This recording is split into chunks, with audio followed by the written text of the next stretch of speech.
ધોરણ 5 સામાજિક વિજ્ઞાનની અંદર આપણે પાઠ નંબર 4 જેના વિશે ચર્ચા કરતા હતા કે મધ્યયુગીન સ્થાપત્યો, શહેરો, વેપારી અને કારીગરો. હવે ભાગ 1 ની અંદર આપણે આ પાઠમાં ભારતના સ્થાપત્યો વિશે માહિતી મેળવી હતી. હવે આજે આપણે ભાગ 2 માં ગુજરાતના સ્થાપત્યો વિશે માહિતી મેળવીશું. કે ગુજરાતમાં પણ અનેક સ્થાપત્યો આવેલા છે. કે ગુજરાતના સોલંકી શાસનકાળ અને સલ્તન યુગ દરમિયાન ઉચ્ચ કોટીના સ્થાપત્યોનું નિર્માણ થયું હતું. કે ગુજરાતની અંદર જ્યારે સોલંકીનો શાસનકાળ હતો અને સલ્તન યુગ, આ યુગ દરમિયાન અનેક સ્થાપત્યોનું નિર્માણ થયું હતું. એમાંથી આપણે કેટલાક સ્થાપત્યો વિશેની માહિતી મેળવી. કે સૌપ્રથમ આપણે સોમનાથ મહાદેવનું મંદિર. કે આ સોમનાથ મહાદેવનું મંદિર એ ગુજરાત રાજ્યના ગીર સોમનાથમાં જિલ્લાના વેરાવળ પાસે પ્રભાસ પાટણની અંદર આવેલું છે. એટલે કે આ જે સોમનાથનું મંદિર છે એ આપણા ગુજરાત રાજ્યના ગીર સોમનાથ જિલ્લાના વેરાવળ પાસે પ્રભાસ પાટણની અંદર આવેલું છે. આ મંદિર એ હિન્દુ ધર્મના શૈવ સંપ્રદાય, શૈવ એટલે કે સંકર, શૈવ સંપ્રદાયનું પ્રાચીન, ભવ્ય અને સુપ્રસિદ્ધ મંદિર છે. હવે 11મી સદીમાં ભીમદેવ દ્વારા આ મંદિરનો જીર્ણોદ્ધાર કરવામાં આવ્યો હતો. કે મોહમ્મદ ગઝનીએ આ મંદિર રૂંધ્યું હતું અને ત્યારબાદ ભીમદેવ સોલંકીએ આ મંદિરનો જીર્ણોદ્ધાર કરાવ્યો હતો. હવે આજે તો ત્યાં જૂના મંદિરમાં ફક્ત અવશેષો જોવા મળે છે. સોમનાથ મંદિર એ ભારતનું શક્તિ, ભક્તિ અને સંસ્કૃતિનું કેન્દ્ર છે. એટલે કે સોમનાથ મંદિર એ ભારતનું શક્તિ, ભક્તિ અને સંસ્કૃતિનું કેન્દ્ર છે. આ મંદિર એ ભારતના 12 જ્યોતિર્લિંગોમાંનું એક જ્યોતિર્લિંગ છે. કે આપણા ભારતની અંદર 12 જ્યોતિર્લિંગો આવેલા છે. એમાંથી એક જ્યોતિર્લિંગ જે આ સોમનાથ મંદિર ગુજરાતમાં આપણે આવેલું છે. હવે એના પછી આપણે ઉપરકોટનો કિલ્લો. ઉપરકોટનો કિલ્લો એ જૂનાગઢ શહેરની અંદર આવેલો છે.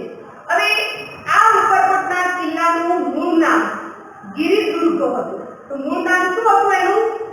ઉપરકોટના કિલ્લાનું મૂળ નામ ગિરિદુર્ગ. અને ક્યાં આવેલો છે? તો કે જૂનાગઢની અંદર.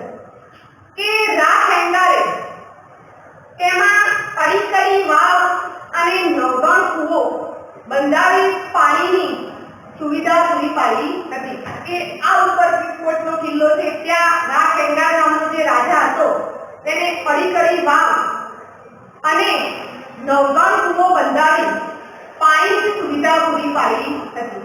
કે આપણા ગુજરાતીમાં તો એક કહેવત છે કે અડીકડી વાવ અને નવગણ કૂવો જેણે ન જોયો તે જીવતે મુઓ.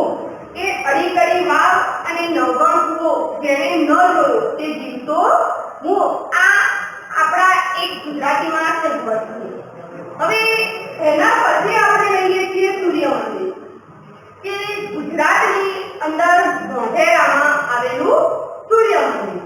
કે ઉત્તર ગુજરાતમાં મહેસાણા જિલ્લાની અંદર મોઢેરા ગામમાં જગપ્રસિદ્ધ સૂર્ય મંદિર આવેલું છે. મહેસાણા જિલ્લાના મોઢેરા ગામની અંદર આ સૂર્ય મંદિર આવેલું છે. કે સોલંકી વંશના રાજા ભીમદેવ પ્રથમના સમયમાં આ મંદિર બનાવવામાં આવ્યું હતું. એટલે કે ભીમદેવ પ્રથમે આ સૂર્ય મંદિરનું નિર્માણ કર્યું હતું. આ મંદિર પરથી કર્કવૃત પસાર થાય છે. કે તે મધ્યમાં આવેલું હોવાથી ત્યાંથી કર્કવૃત પસાર થાય છે. આ મંદિરના દ્વાર એટલે કે દરવાજા એ પૂર્વ દિશાની અંદર એવી રીતના બનાવવામાં આવ્યા છે કે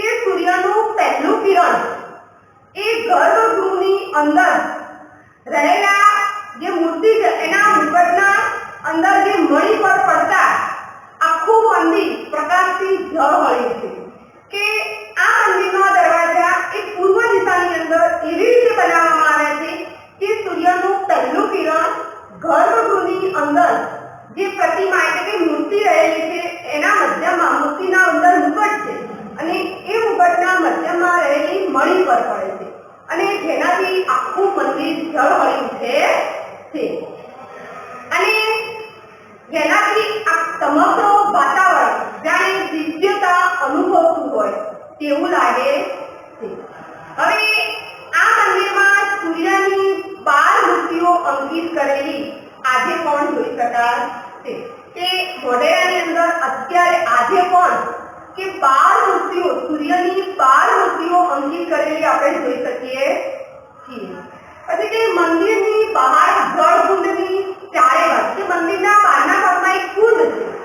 જળ એટલે કે પાણીનો કુંડ છે અને એની ચારે બાજુ નાના નાના કુલ 108 જેટલા મંદિરો છે. સૂર્ય મંદિરની બહારના ભાગમાં એક જળકુંડ છે અને ત્યાં નાના નાના 108 મંદિરો આવેલા છે અને જે ઉષા એટલે કે સવારમાં અને સંધ્યા એટલે કે સાંજે સંધ્યાકાળે પ્રગટતી દીપમાળાને લીધે એક નયનમય દ્રશ્ય ઊભું થાય છે. એટલે કે 108 મંદિરની અંદર સવારે અને સાંજે દીવા પ્રગટાવવામાં આવે છે ત્યારે ત્યાંનું વાતાવરણ બહુ સરસ થાય છે.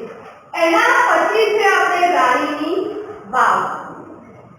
હવે આ રાણીની વાવ સોલંકી વંશ દરમિયાન રાણી ઉદયમતીએ બંધાવી હતી કે રાણી ઉદયમતીએ તેના પતિ રાજા ભીમદેવ પ્રથમની યાદમાં આ રાણીની વાવ બંધાવી હતી.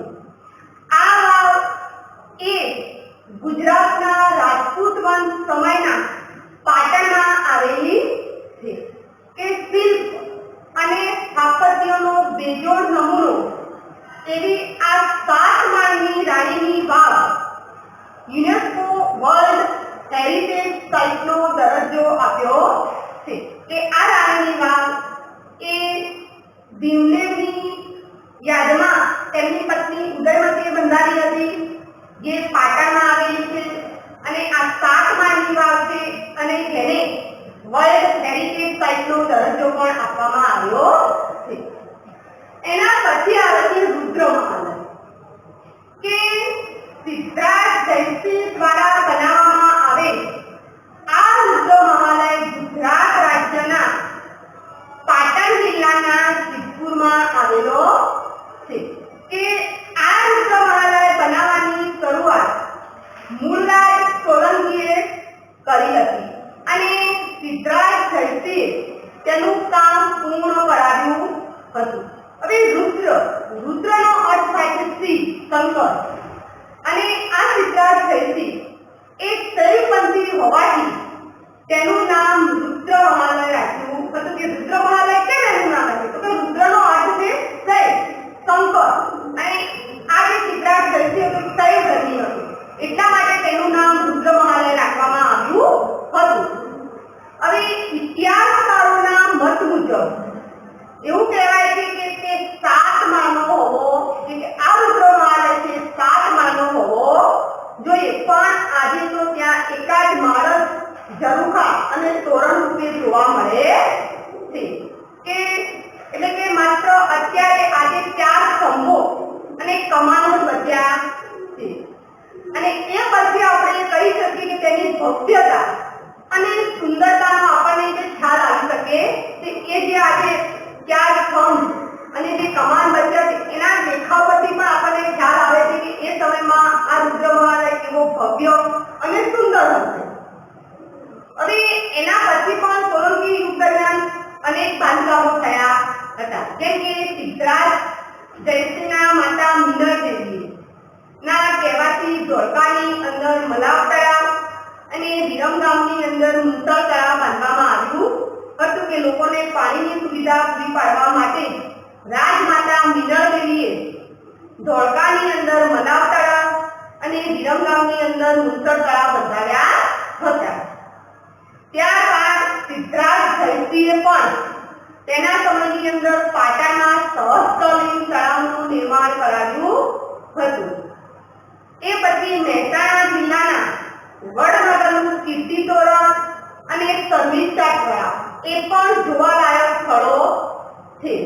તો કે વડનગરનું કીર્તિ તોરણ અને શર્મિષ્ઠા તળાવ આ બંને જોવાલાયક સ્થળો ગણાય છે.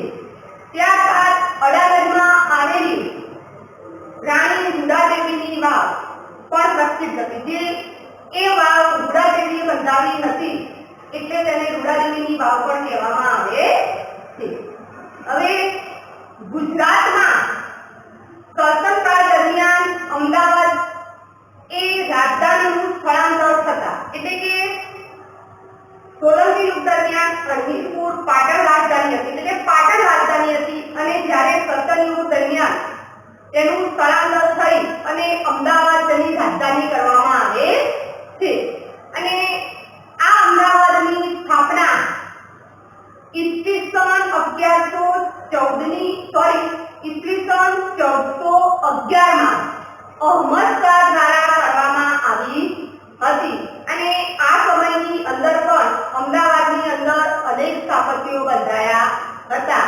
એમાં આ સ્થાપત્યોની અંદર અમદાવાદનો કોટ, ભદ્રકાળીનો કિલ્લો અને જામા મસ્જિદ એ મુખ્ય હતા. અમદાવાદનો કોટ, ભદ્રકાળીનો કિલ્લો અને જામા મસ્જિદ આ ત્રણ મુખ્ય હતા. આ સમય દરમિયાન જ ચાંપાનેરની અંદર જામા મસ્જિદ અને ચાંપાનેરનો કિલ્લો પણ પ્રસિદ્ધ હતા. પછી ગુજરાતના અન્ય સ્થાપત્યોમાં ડભોઈનો કિલ્લો, ખંભાત અને ધોળકાની મસ્જિદ તેમજ હોજેલ કુતુબ અને નગીનાવાડી પણ પ્રસિદ્ધ સ્થાપત્ય હતા. કે આ હોજેલ કુતુબ નામનું જે સરોવર હતું એ અમદાવાદના સુલતાન કુતુબ શાહે બંધાવ્યું હતું અને એ પાછળથી કાંકરિયા તળાવ તરીકે પ્રસિદ્ધ થયું હતું. કે અત્યારે પણ અમદાવાદની અંદર આ કાંકરિયા તળાવની અંદર બધા ફરવા જાય છે. પ્રવાસનું કેન્દ્ર બનેલું છે. અને આ જે કાંકરિયા તળાવ છે એ સરોવરના વચ્ચેના ભાગમાં એક બગીચો પણ છે અને જેને આપણે નગીનાવાડી તરીકે ઓળખીએ છીએ. હવે એના પછી આપણે લઈએ સીદી સૈયદની જાળી. કે આ સીદી સૈયદની જાળી એ અમદાવાદના અન્ય વિશિષ્ટ સ્થાપત્યોમાં તે સીદી સૈયદની જાળી એ વિશ્વ પ્રખ્યાત છે. કે સીદી સૈયદની જાળી અમદાવાદની અંદર લાલ દરવાજા પાસે આવેલી છે. અને આ બારીઓમાં વિશિષ્ટ પ્રકારની જાળીઓની બારીક કોતરણી કરેલી છે. કે અત્યંત બારીક કોતરણી એ પથ્થરના નકશીકામ કરી અને તૈયાર કરવામાં આવી છે. આ જાળી એ શમસુદ્દીન મુઝફ્ફર શાહ ત્રીજાના સૈનિક સીદી સૈયદે બનાવડાવી હતી. અને મસ્જિદની પથ્થરની દિવાલોમાં આવેલી બે જાળીઓના લીધે આ જગતભરની અંદર પ્રસિદ્ધ છે. મસ્જિદની અંદર આ જે બે જાળીઓ આવેલી છે એના લીધે તે વિશ્વની જગતની અંદર પ્રસિદ્ધ છે.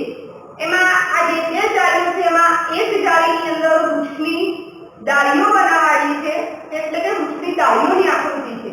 જ્યારે બીજી જાળીની અંદર ભાતના એટલે કે ભૌમિતિક ભાતો અંદર દોરવામાં આવેલી છે. હવે એના પછી આપણે પાલિતાણા, પાવાપુરી, આ સમેત શિખર કે જે જૈન ધર્મના ખૂબ જ મહત્વના છે અને એના વિશે થોડી માહિતી મેળવીએ. હવે પાલિતાણા કે આ મંદિર પાલિતાણા પાસે આવેલા શૈત્રુંજય પર્વત ઉપર આવેલું છે. કે આ પાલિતાણાનું મંદિર છે એ શૈત્રુંજય પર્વત ઉપર આવેલું છે. અને આ એવું મંદિર છે કે કોઈ એક જ જગ્યાએ સૌથી વધુ મંદિર આવેલા હોય તો તે પાલિતાણા છે. આખા દુનિયામાં એકમાત્ર આ પાલિતાણા એવી જગ્યા છે કે જ્યાં સૌથી વધુ મંદિરો આવેલા છે. અને તેનું નિર્માણ પાલિતાણાની અંદર જે આ મંદિરો છે એનું નિર્માણ જૈન મુનિ પાલી